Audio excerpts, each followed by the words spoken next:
بسم الله الرحمن الرحيم. السلام عليكم ورحمة الله وبركاته. kulanti wacan mar labaad kuna soo dhawaada cashar cusub. insha Allah casharkeena maanta wuxuu ku saabsanaan doonaa sidii aynu table ugu samayn lahayn HTML keena ama website keena anagoo isticmaalana HTML iyo CSS. waayahay aan gudagalna markaa si aan u samayno markaa table. marka koowaad waxaynu furanaynaa tag la yidhaahdo table, kadib waxaynu xidhaynaa isla tablekii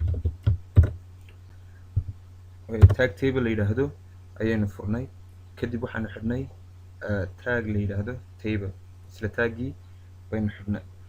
waxaan dhex gelinaynaa marka tr oo ah table row iyo column ayaa kala jira.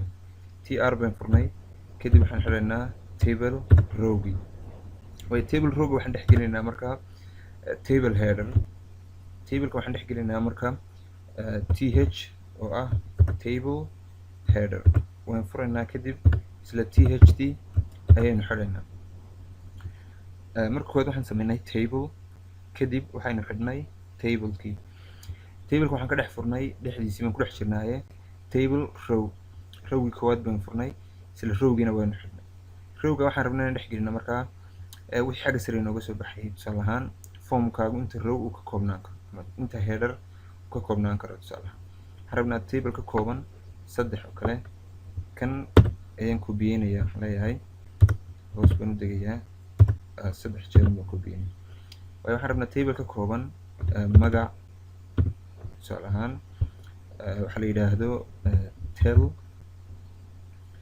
iyo sidoo kale city. table 3daa header ka kooban ayaan doonaynaa inaan soo saarno. tr hoostiisa ayaynu waxaanu ka furanaynaa markan table row labaad waynu furaynaa, kadib isla table rowgii ayaynu xidhaynaa. sidiisi lamida dhexdiisa ayaan tegaynaa. awal waxaan gelinaynay maxay table header, marka waxaan gelinaynaa datadii. waxaan leenahay td, waxaan gelinaynaa table dataan furnay, kadib waxaan xidhaynaa isla table dati. intan ayaan koobiyeynayaa markaa si datadii aan u gelin. 3 column oo data baa laga rabaa, 1 iyo 2 iyo 3. formkan wuxuu ka koobnaa 3 qaybood oo ah magac iyo telephone iyo tusaale ahaan magaalo oo kale. magac waxaanu ka dhignay nimco oo kale. telephone bay sidata la yidhaahdo 3456. waxaa la yidhahdo magaalada ay joogtaana waa maxay, waa Laascaanood. intaasaynu samaynay, kadib waynu save garaynaynaa. waxaynu tegaynaa meeshii uu inoo yaalay ayaan ku save garaynay. ha ilaawin markaad save garaynaysid, horaan u save gareeyay anagu, inaad raacisid extensionka. table baynu ugu qornay, kadib waynu furaynaa, double click baynu siinay. waxaynu haysanaa iminka magac iyo tel iyo maxay city iyo xogtii aan gelinay nimco numberkeedii iyo magaaladii ay joogtay. xogteen waan badin karnaa, waana yareyn karnaa. sidaa hoosteeda waxaan koobiyeynaynaa table rowgan aan xogta gelinay ayaynu koobiyeynaynaa. laakiin adigu ha koobiyeyn, inaad qortid si aad u practice garaysid. halkan magacii hore waxaa nimco, waxaan leenahay markan caasha numberkaasay sidataa, iyaduna waxay joogtaa Laascaanood. waan save garaynay. aan browserkeenu ku noqono refresh nidhaahno, waxaa isbedela, waxaa la register gareeyey qof cusub. intaad jeceshahay ayaad samayn kartaa. waan sii wadi karnaa. tr kan unbaad koobiyeynaysaa, waxaad leedahay control c, waad soo degeysaa control v. waa inaad ku dhex qortaa laakiin tableka dhexdiisa. caasha ay ahayd, marka waxaanu leenahay waa jaamac.